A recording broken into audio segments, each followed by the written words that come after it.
Dios les bendiga, mis amados hermanos, Dios les guarde. Gloria a Dios que nos permite una vez más estar acá compartiendo como su pueblo, como iglesia. Y de verdad que es un privilegio. Reiteramos la bienvenida a todos los amigos que nos visitan. Sean bienvenidos. Bien, mis amados hermanos, es una realidad que todos los creyentes podemos servir al Señor porque tenemos dones, Él nos ha dado dones.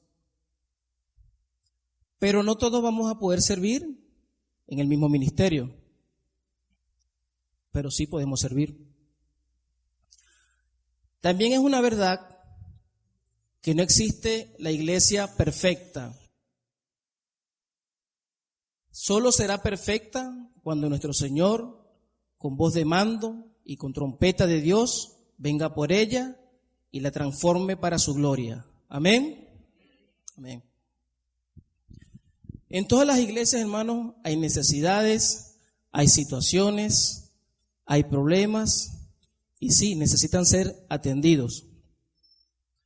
Pero sin dejar de cumplir con la misión que nuestro Señor nos encomendó. Debemos atender las necesidades que se presenten, pero sin dejar de atender la misión que nuestro Señor nos encomendó.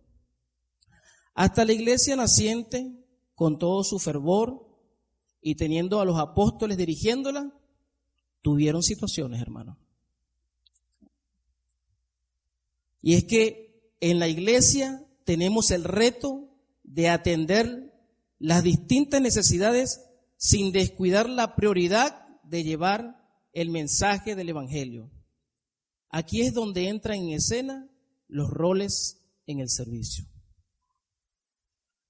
Bien, mis hermanos, para dar continuidad y seguir desarrollando el tema del diaconado a la luz del Nuevo Testamento, les invito a ubicar un pasaje en el libro de los Hechos, capítulo 6, versículos del 1 al 7, para ver qué nos relata Lucas acerca de esta situación en la iglesia naciente, en la iglesia primitiva.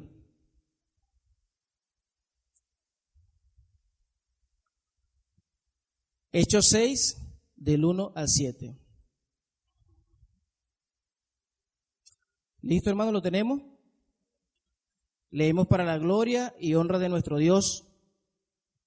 En aquellos días, como creciera el número de los discípulos, hubo murmuración de los griegos contra los hebreos, de que las viudas de aquellos eran desatendidas en la distribución diaria. Entonces, los doce convocaron a la multitud de los discípulos y dijeron: no es justo que nosotros dejemos la palabra de Dios para servir a las mesas. Buscad, pues, hermanos, de entre vosotros, a 7 varones de buen testimonio, llenos del Espíritu Santo y de sabiduría, a quienes encarguemos de este trabajo. Y nosotros persistiremos en la oración y el ministerio de la palabra. Agradó la propuesta a toda la multitud y eligieron a Esteban, varón lleno de fe y del Espíritu Santo, a Felipe, a Prócoro, a Nicanor, a Timón, a Pármenas y a Nicolás, prosélito de Antioquía, a los cuales presentaron ante los apóstoles, quienes orando les impusieron las manos, y crecía la palabra del Señor, y el número de los discípulos se multiplicaba grandemente en Jerusalén. También muchos de los sacerdotes obedecían a la fe. Bien, mis hermanos, este relato nos lo da Lucas.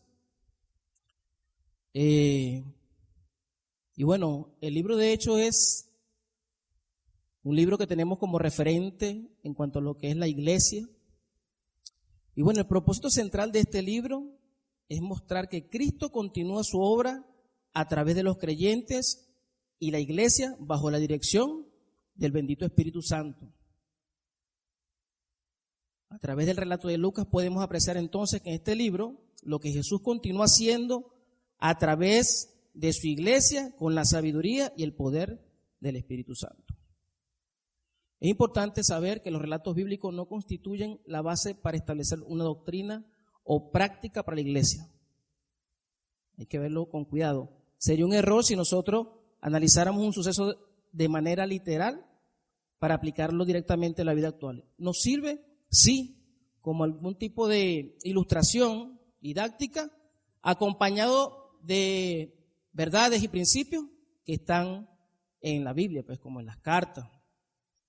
Sin embargo, sí nos ayuda, ya que no podemos tomar doctrinas literales, pero sí nos ayuda a ver algunos principios y también que podemos hacer algún tipo, o poder tener algún tipo de referencia a cómo se manejaban la iglesia primitiva en ese entonces. Entonces, inicia este episodio diciendo: en aquellos días, como creciera el número de los discípulos, hubo murmuración de los griegos contra los hebreos, de que las viudas de aquellos eran desatendidas en la distribución diaria. Ahí había una situación. La iglesia naciente estaba en su auge, hermano. Seguía creciendo, solo que junto con el crecimiento se incrementaban las necesidades, se incrementaban las situaciones y por supuesto se incrementaban los problemas. Y bueno, debido a eso hubo murmuración de los de habla griega y los hebreos, de los que hablaban hebreo o arameo. No que eran griegos como tal, sino que eran judíos, pero no eran nativos de ese entonces Palestina, por lo tanto hablaban griego y los hebreos hablaban arameo. Una de las cosas que podemos ver o tener esa referencia, porque había esa distinción de idiomas, en Hechos 2 del 5 al 11, cuando el Pentecostés, vemos lo siguiente, dice así: moraban entonces en Jerusalén judíos, varones piadosos de todas las naciones bajo el cielo, y hecho este estruendo se juntó la multitud y estaban confusos, porque cada uno les oía hablar en su propia lengua, y estaban atónitos y maravillados, diciendo: mirad, ¿no son galileos todos estos que hablan?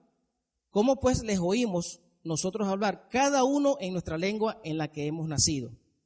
Partos, medos, elamitas y los que habitamos en Mesopotamia, en Judea, en Capadocia, en el Ponto y en Asia, en Frigia y Panfilia, en Egipto y en las regiones de África más allá de Cirene, y romanos aquí residentes, tanto judíos como prosélitos, cretenses y árabes.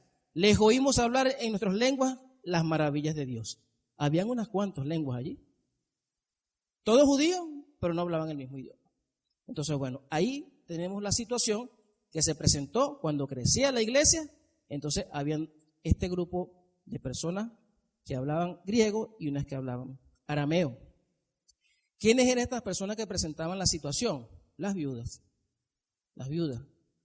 Déjeme decirle, hermano, que desde el inicio, desde los tiempos antiguos, yo siempre he estado atento al sostenimiento de los desprovistos, entre ellos las viudas. Hermano, las viudas, al quedar viudas, que moría su esposo, en algunas situaciones les permitían vivir en la casa de su difunto esposo. En unas veces, no era todo el tiempo. Si no tenían hijos o algún familiar que velara por ellas, debían vivir de las limosnas, de lo que le pudieran dar el pueblo, de lo que dejaran en la siega. Pero bueno, y si ellas no podían trabajar para sustentarse, hermano, ¿qué sería de ellas? Pero Dios sí estaba pendiente, hermano. Siempre ha estado pendiente de los desprovistos. En Deuteronomio 14 del 28 al 29, dice así: al fin de cada 3 años sacarás todo el diezmo de tus productos de aquel año y lo guardarás en tus ciudades. Y vendrá el levita que no tiene parte ni heredad contigo, y el extranjero y el huérfano y la viuda que hubiere en tus poblaciones, y comerán y serán saciados, para que Jehová tu Dios te bendiga en toda obra que tus manos hicieren. Dios estaba pendiente allí. En Deuteronomio 14, 24 y 19 al 21 dice: cuando ciegues tu mies en tu campo y olvides alguna gavilla en el campo, no volverás para recogerla. Será para el extranjero, para el huérfano y para la viuda. Cuando sacudas tus olivos, no recorrerás las ramas que hayas dejado tras de ti. Serán para el extranjero, para el huérfano y para la viuda. Cuando vendimes tu viña, no rebuscarás tras de ti. Será para el extranjero, para el huérfano y para la viuda. También Deuteronomio 26:12. Cuando acabes de diezmar todo el diezmo de tus frutos en el año tercero, el año del diezmo, darás también al levita, al extranjero, al huérfano y a la viuda, y comerán en tus aldeas y se saciarán. Dios siempre ha estado pendiente, mis amados hermanos, de los desprovistos. Y nos ha dejado eso también como mandamiento, que estemos pendientes de los desprovistos. Entonces, también en el Nuevo Testamento podemos ver que la palabra nos sigue mostrando que se debe seguir atendiendo a las viudas. Las personas de ese momento lo sabían, los apóstoles lo sabían. Y el mismo Señor Jesucristo, quien fue que discipuló directamente a los apóstoles, de su boca salió también en los evangelios y hace referencia al cuidado de ellas, de las viudas. Y así más adelante, Santiago en su carta, el apóstol Pablo en su carta a Timoteo, tomando en cuenta algunos criterios y requisitos, pero sí estamos mandados nosotros a estar pendientes de las viudas. Y los apóstoles lo sabían, lo habían escuchado del mismo Jesucristo. Además que tenían el conocimiento del Antiguo Testamento, el mismo Jesús se los había dicho. Entonces estaban un gran porcentaje de estas viudas. Algunos autores dicen que había muchas viudas que atender en ese entonces porque los hombres mayores se mudaban a Jerusalén ya en sus últimos días para que cuando fallecieran fuesen enterrados en Tierra Santa. También vemos en el mismo libro de los Hechos que había viudas allí porque lo vemos presente en el fallecimiento y resurrección de Dorcas. Y bueno, lo que sí es una realidad y lo muestra el autor es que había un buen porcentaje de viudas en la comunidad y eso estaba creando una situación allí. Entonces, las viudas de aquellos eran desatendidas en la distribución diaria. Quizás podía ser, algunas líneas dicen que podía ser por la barrera del idioma, quizás por, no sé, la cantidad que había de gente, como estaba creciendo la iglesia a pasos agigantados, quizás porque eran de otra zona, quizás porque las personas de algún tipo, los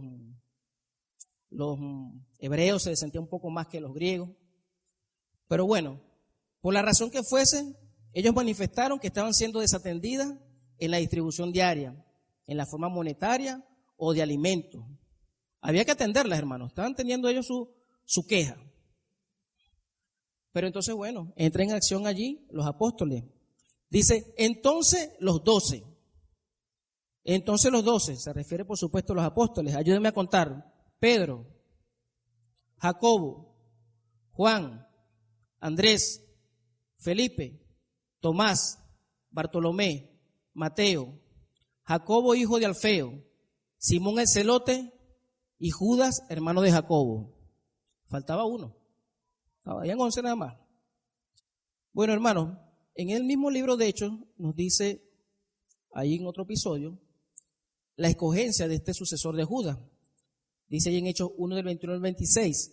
Es necesario pues, esto es Pedro, es necesario pues que de estos hombres que han estado juntos con nosotros todo el tiempo que el Señor Jesús entraba y salía entre nosotros, comenzando desde el bautismo de Juan hasta el día que de entre nosotros fue recibido arriba, uno se ha hecho testigo con nosotros de su resurrección. Y señalaron a dos, a José llamado Barsabás, que tenía por sobrenombre Justo, y a Matías. Dice el relato que estaban alrededor de 120 personas junto con ellos. Señalaron a dos personas que cumplían con los requisitos que tuvieran desde el principio, desde el bautismo de Jesús hasta que hubo la ascensión.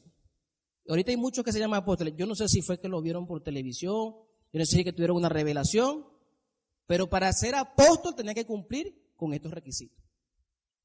Fuera de allí, Pablo que dice que es un apóstol abortivo, pero ya ese es otro tema. Pero los requisitos para ser apóstol eran estos. Entonces, bueno, echaron suertes y la suerte cayó sobre Matías y fue contado con los 11 apóstoles. Allí están los 12. Estas 12 personas, estos 12, Dice que convocaron a la multitud de los discípulos y dijeron: no es justo que nosotros dejemos la palabra de Dios para servir a las mesas.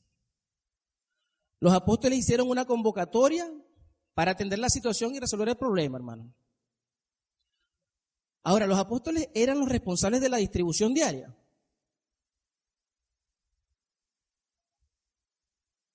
Estaban liderando la creciente o naciente iglesia, ¿verdad? También podemos decir, o podemos ver que en Hechos 4, 34, 35 decía: así que no había entre ellos ningún necesitado, porque todos los que poseían heredades o casas, los vendían y traían el precio de lo vendido, y lo ponían a los pies de los apóstoles, y se repartía a cada uno según su necesidad. Sí eran los responsables. Por lo tanto, ellos atendieron la situación. Por lo tanto, ellos tomaron esa acción y convocaron a la congregación. No es justo que nosotros dejemos la palabra de Dios para servir a las mesas. Ahora bien, esto puede sonar un poco despectivo, ¿verdad? Se escucha algo así como: el servir mesa es denigrante para nosotros. Por lo tanto, no es justo que nosotros, los apóstoles, nos sigamos rebajando a seguir atendiendo viudas. ¿Suena algo así? Para nada, hermanos, para nada, en este sentido. Más bien es así. Nuestro deber principal es anunciar el mensaje de Dios. Así que no está bien que nos dediquemos a repartir el dinero y la comida a las viudas. Ellos sí podían hacerlo, pero dijeron que su deber principal era dedicarse al ministerio de la palabra. Y yo creo que es así, mi hermano. ¿Sabe por qué yo lo creo? Porque Pedro y Juan venían de ser azotados por predicar a Jesús. Si vemos en el contexto anterior, en Hechos 5, de 40 a 42, dice: y convinieron con él, y llamando a los apóstoles, después de azotarlos, les intimaron que no hablasen en el nombre de Jesús, y los pusieron en libertad. Y ellos salieron de la presencia del concilio gozosos de haber sido tenidos por dignos de padecer afrenta por causa del nombre, o sea, Jesucristo. Y todos los días en el templo y por las casas no cesaban de enseñar y predicar a Jesucristo. Mi hermano, lo que se podía conseguir, cuando mucho, en la atención a las viudas, quizás era un insulto. Esas mujeres estaban molestas, las habían desentendido. O la incapacidad de no poder atenderlas bien. Pero con predicar la palabra, ellos sabían que iban a ser azotados nuevamente e iban a ser apresados. Aunque aquello les causaba gozo por la causa de Cristo, eso no dejaba de dolerles, hermanos. Eran azotes. Y esto podría tener como consecuencia de apresarlo también la muerte. Mis hermanos, Pedro y Juan pudieron convenir con los apóstoles en servir las mesas. Ellos podían decir: hermanos, déjenos servir las mesas mientras terminamos de reposar nuestro cuerpo de los azotes que nos dieron hace día. Pudieron haberlo dicho. Los azotes que habían recibido por causa de Cristo. Pero no fue así, mis hermanos. No fue así. Ellos estaban convencidos que ese no era su principal deber. Que a pesar de las consecuencias, para eso su Señor los había escogido. Que a pesar de las consecuencias, para eso su Señor les había entregado el ministerio de la palabra. No era justo, no para ellos. No era justo, era para su Señor. No era justo para las almas que dejarían de ser salvas si ellos no se dedicaban a la prioridad que Dios había establecido en el llamado de su ministerio. Ahí estaba la injusticia. Ellos estaban claros, hermano. Estaban muy claros. Entonces vienen y convocan a la congregación y les dicen: buscad pues, hermanos de entre vosotros, a 7 varones de buen testimonio, llenos del Espíritu Santo y de sabiduría, a quienes encarguemos de este trabajo. Este buscad, pues, suena como que, oye, mira, agarra aquel que está allá. No, hermano. Por el perfil que le estaban dando, tenían que ser cuidadosos. Elijan con cuidado. Sería más la esencia que tiene ese buscad, pues. Elijan con cuidado. Para elegir, por supuesto, tenían que estar en oración, pedir discernimiento al Señor, tener que los dotara de mesura, de objetividad, de aplomo, no a la carrera, no por salir del paso. No, hermano. Necesitaban escoger con serenidad, con cuidado, porque le estaban dando un perfil de esas personas. Entre ustedes, les digo, no tienen que ir a buscarlos a otra parte. Iban a salir de allí mismo. Así como cada vez que pensamos nosotros en algún servicio, algún ministerio, es de aquí, hermano, no tenemos que buscar en otra iglesia, es de aquí que van a salir. De aquí es que van a salir los servidores, los pastores, los evangelistas, de acá es que van a salir. Tienen que ser de aquí, hermano. Les dice entonces que tienen que ser el buen testimonio. Personas que no sean conocidas por gustarle lo ajeno, iban a servir las mesas, hermano. Tenía que ver con dinero, tenía que ver con alimento. Este término de mesa justamente se empleaba para hablar acerca de eso, porque en las mesas se llevaba a cambio se llevaba lo que era el sistema cambiario. En este caso nosotros cuando vamos a un banco, allá era la mesa. Ahí se encargaban ellos de dar.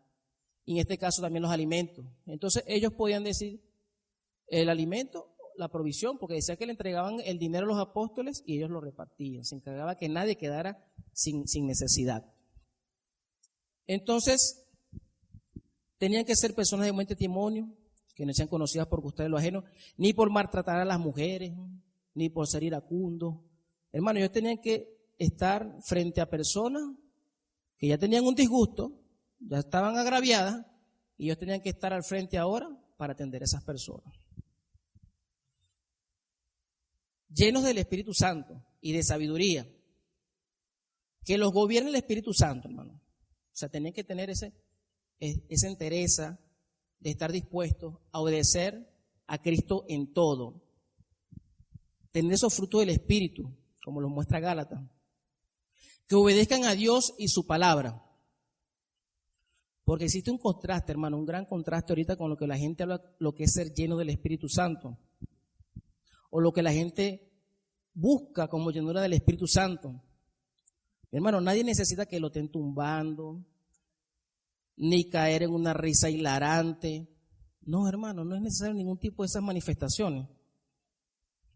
Si usted quiere ser o queremos ser llenos del Espíritu Santo, obedezcamos a Dios y a su palabra. Obedezcamos a Dios y a su palabra. Ahora, mi hermano, si no estamos dispuestos, va a ser cuesta arriba.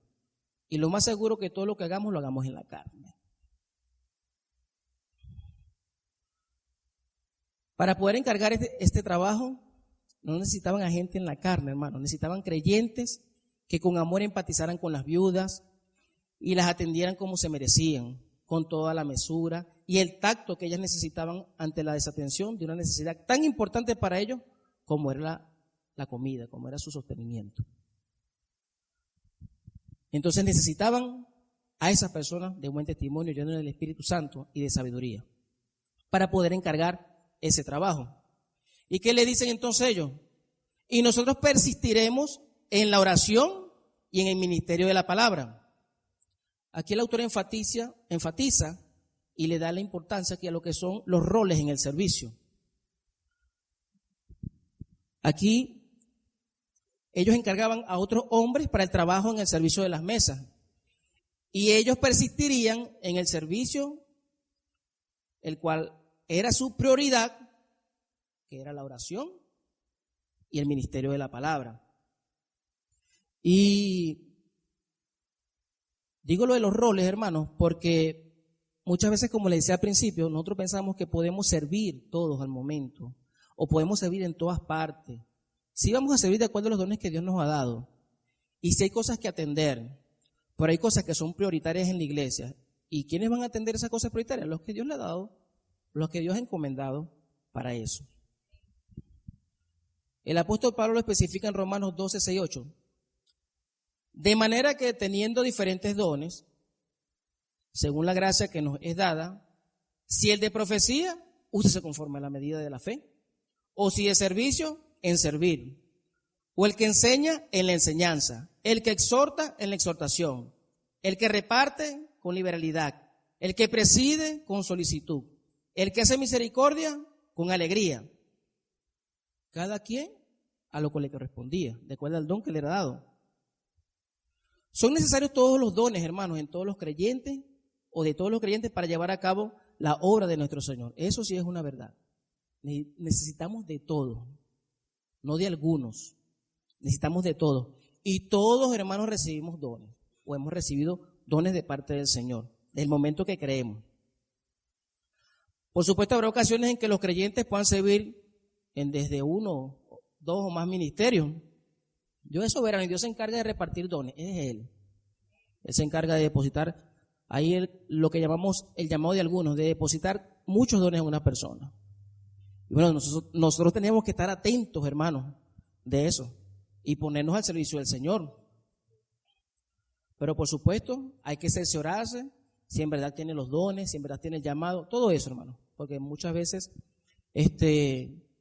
la gente puede caer en vanagloria, en vanidad, en querer aparecer, en querer quitarle el protagonismo a Jesucristo, que es el único que tiene protagonismo acá. Entonces uno tiene que cerciorarse de eso, hermano, por el bien de los hermanos, por el bien de la iglesia. ¿Qué pasó con esto, hermano? Después que le dicen cuál es la propuesta, cuáles son los roles que vamos a hacer en el servicio. Ustedes encárguense de las mesas, estas personas que se encarguen de las mesas, y nosotros dice que persistiremos. Esa palabra tiene que ver con seguir insistiendo a pesar de las adversidades.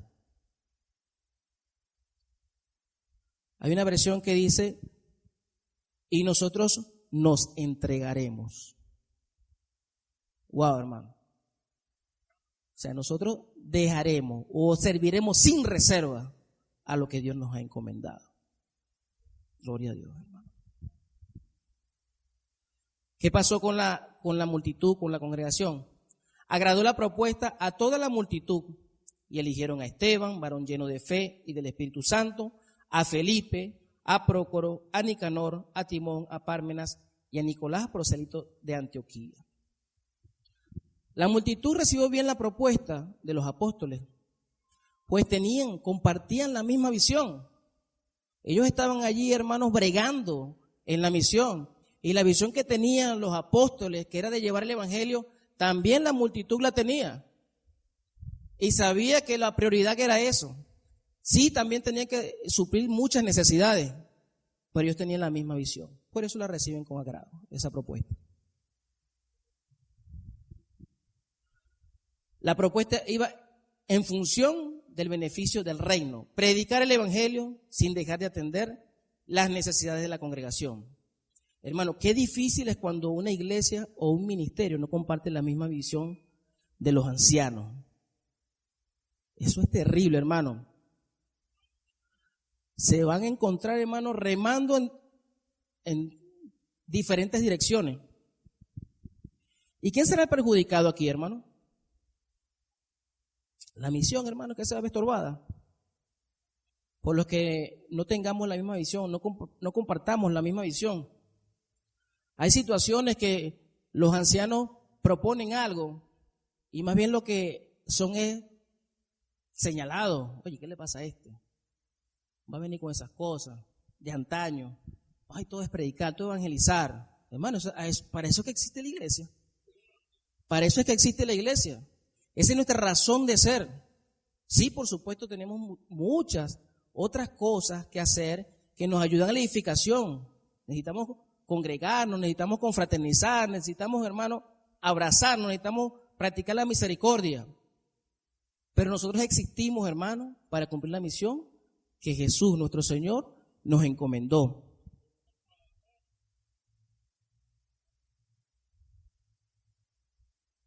Se pueden encontrar midiendo fuerzas con Dios en vez de que con los pastores. Yo a veces digo, hermano, por lo menos me estoy poniendo en mis zapatos y en los de Ezequiel. Hermano, denos el beneficio de la duda. Si proponemos algo, es porque hemos orado, es porque hemos revisado, es porque hemos vuelto a revisar. Entonces proponemos, denos el beneficio de la duda. Dios es quien escoge a los pastores. El Espíritu Santo es que los coloca. También se puede dar el caso en que hay algunos, o pueden existir ancianos, que no estén en esta ruta adecuada, hermano. Y la misión esté en un segundo o tercer plano. Dios nos ayude y Dios nos guarde, hermano. Que mantengamos nosotros siempre allí el norte, que es hacia el cumplimiento de la misión. Amén.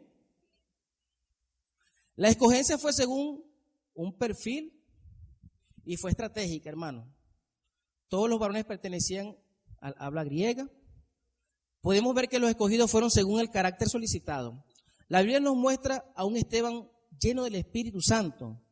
Lo podemos verificar, hermano, en la misma escritura. Allí, en el 6:9 dice que era lleno de gracia y de poder. El 6:10 dice que era la sabiduría, no la resistían con que hablaba. Dice que era lleno de fe. En el 7:59 dice lo siguiente, quiero leerlo.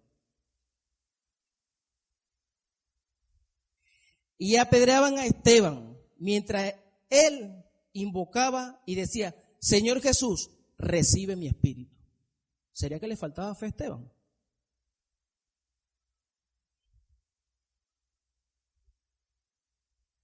Lleno de amor, él oró por sus enemigos, dice el 60, y puesto de rodillas clamó a gran voz: Señor, no les tomes en cuenta este pecado. Y habiendo dicho esto, durmió. Hermano, ellos tenían ese perfil, ese carácter que necesitaban las personas, los varones que ellos mandaron a escoger, los apóstoles, para que cumplieran con esa tarea. Y pudiera pensar usted, ¿para servir las mesas? Sí, hermano, era necesario. Era necesario porque había multitud de personas, multitud de viudas. Y eso era importante para ellos, sabiendo que desde allá el Señor tenía ese mandamiento que había que estar pendiente de las viudas. Para ellos eso no era algo que pasaba por encima de la mesa, por debajo de la mesa. O no, eso no importa. Bueno, mañana se le da. Sí, pero mañana, bueno, otro día. Ellos estaban claros, hermano, que era importante. De allí que tenían que cumplir con el carácter aprobado para servir. Y es que en ciertos ministerios tenemos perfiles que tienen que cumplir porque la envergadura de la atención al servicio lo demanda, hermanos, lo demanda. Y no podemos ser ligeros cuando se plantea un servicio o que usted pueda pertenecer a un ministerio. Dígame usted si los hermanos aquí hubiesen sido con dejadez y no hubiesen hecho lo que se les mandó, que eligieran con cuidado. Mano, el otro día iban a tener una revuelta más grande que la primera. Y no solamente eso, no iban a tener revuelta, iban a tener problemas con Dios, con el Señor. Eso es más serio todavía. Entonces sí, hermanos, necesitaban ese carácter aprobado para poder servir las mesas. Si iban a conseguir personas que estaban dolidas, personas que no estaban desatendidas ya, necesitaban ser empáticos, necesitaban tener esa palabra cálida de consuelo para las personas que estaban atendiendo. Podríamos preguntarnos, ¿cómo estamos hoy día nosotros? ¿Cómo está nuestro carácter? Porque este carácter de Esteban dio evidencias de la llenura del Espíritu Santo. Él no necesitó tener alguna otra manifestación más que una conducta que imitara a Cristo. Él daba evidencias de que tenía llenura del Espíritu Santo porque daba evidencias de la conducta de Cristo. ¿Cómo estamos nosotros, hermano? ¿Cómo está nuestra conducta? ¿Se asemeja a la de Cristo?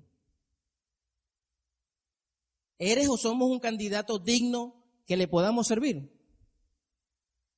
Meditemos en eso. Sigue relatando Lucas: a los cuales presentaron ante los apóstoles, quienes orando les impusieron las manos. Acá vemos a los apóstoles ejerciendo también parte de su liderazgo, lo que decían ahorita, sí, estaban al frente, dando aprobación a los encomendados de que sí estaban conforme a lo que se había solicitado. Oraron y les impusieron las manos.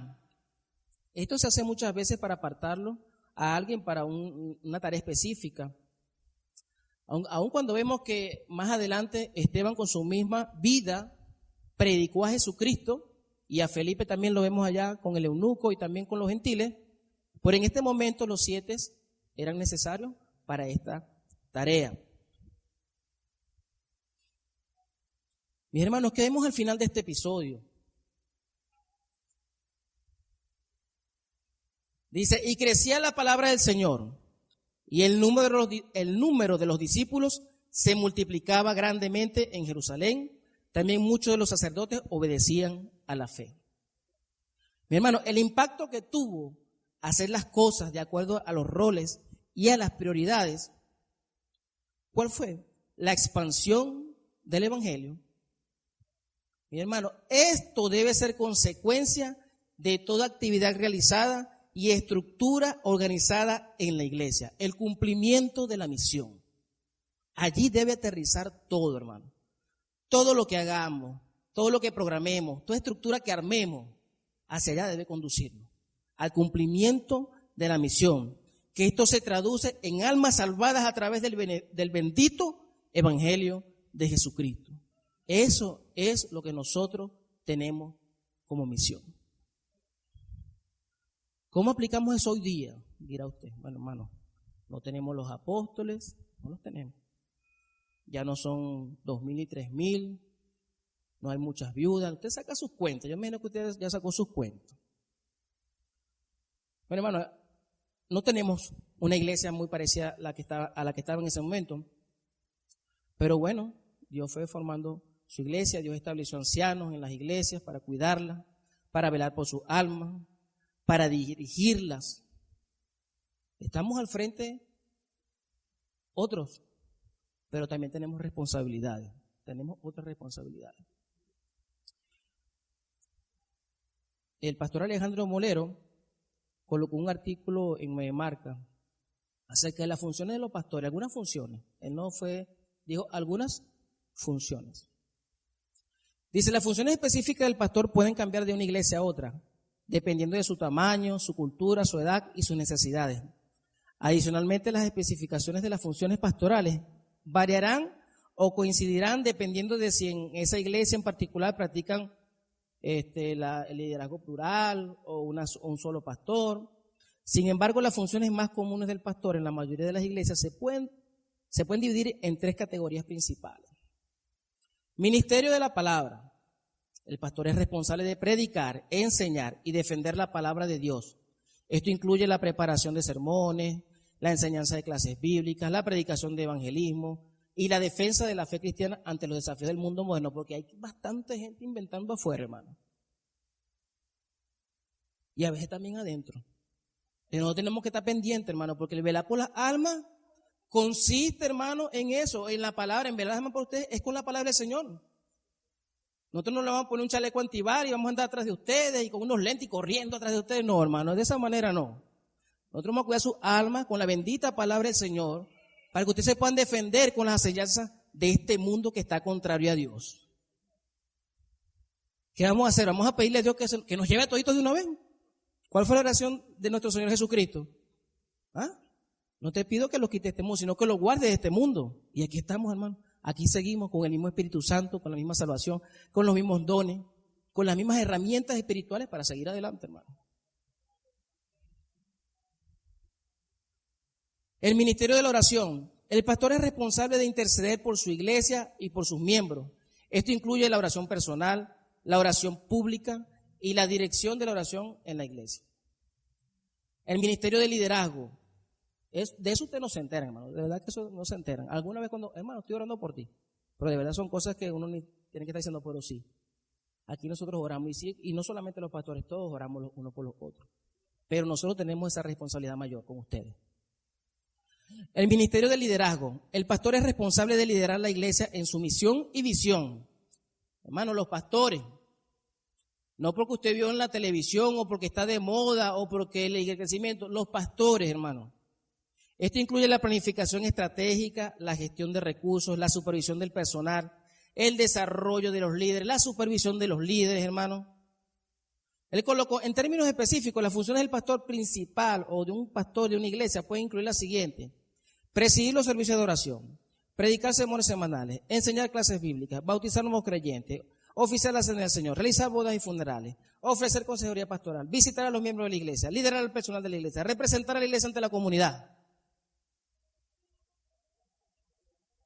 El pastor es una figura clave en la vida de una iglesia, hermano. Así Dios lo estableció. Somos responsables, el pastor es responsable de guiar a la iglesia en su fe y misión y de equiparla a los miembros para que crezcan en su vida espiritual. Aquí nosotros siempre sacamos la cuenta. Bueno, son como 320, 140. ¿Cuántas semanas era otra del año? 53. Bueno, si visitamos a 2 semanalmente, son 100 nada más, 106, los demás. Y una sola vez al año, hermano. Y yo sé que muchos pueden decir, sí, el pastor me ha visitado más de 2 veces al año. O me ha mandado un mensaje, o me ha llamado. Y no para vanagloriarnos, hermano, porque es que tenemos nuestro trabajo. Pero Dios es que renueva nuestra fuerza. Dios es que renueva nuestra fuerza, hermano. Sí, porque nosotros solo, hermano, no valemos nada.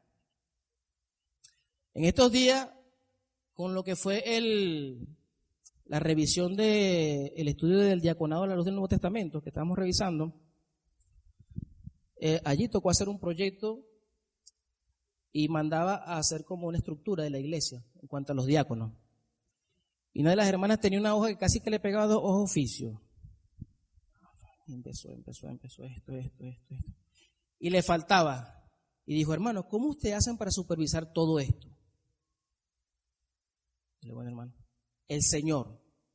Definitivamente es el Señor. Porque nosotros solos no podemos. De verdad no podemos. Por eso es que siempre cuando aparece ese mensajito ahí en el culto de oración de la noche, orar por los pastores y los hermanos, oren por nosotros. Sé que están orando, sigan orando. Es fuerte. En estos días también en la clase hablábamos de que, oye, no se escuchaba mucho ahorita en lo que es esta generación, hablar acerca de querer o de hablar de que querer ser pastor, de ser evangelista, de ser un predicador. Y entonces alguien dijo, muchacho, ¿y para qué yo voy a querer ser pastor? Del grupo donde estamos. ¿Para qué yo voy a querer ser pastor? Con tanto trabajo que tienen ustedes. Hermano, ¿por qué traigo a colación esto? Mis hermanos, nosotros actualmente recibimos el apoyo de ministerios en la iglesia. Sí, es verdad. Nosotros recibimos el apoyo de varios ministerios en la iglesia y de alguna forma se han comportado como diáconos y han estado allí haciendo ese tipo de cosas que solamente pueden, o bueno, en buena parte hacen los pastores, pero pueden hacerlo personas que tengan un carácter aprobado. Pero necesitamos organizarnos de manera tal que podamos hacer un trabajo más eficiente para el Señor, hermano. Uno de estos mecanismos es la ordenación de diáconos, hermano. Por eso, hoy, este pasaje que quizás no nombra directamente los diáconos, pero sí en esencia habla acerca del servicio y de los roles del servicio. Por eso, de allí a que se necesiten diáconos en la iglesia. Bien sea por la cantidad de personas.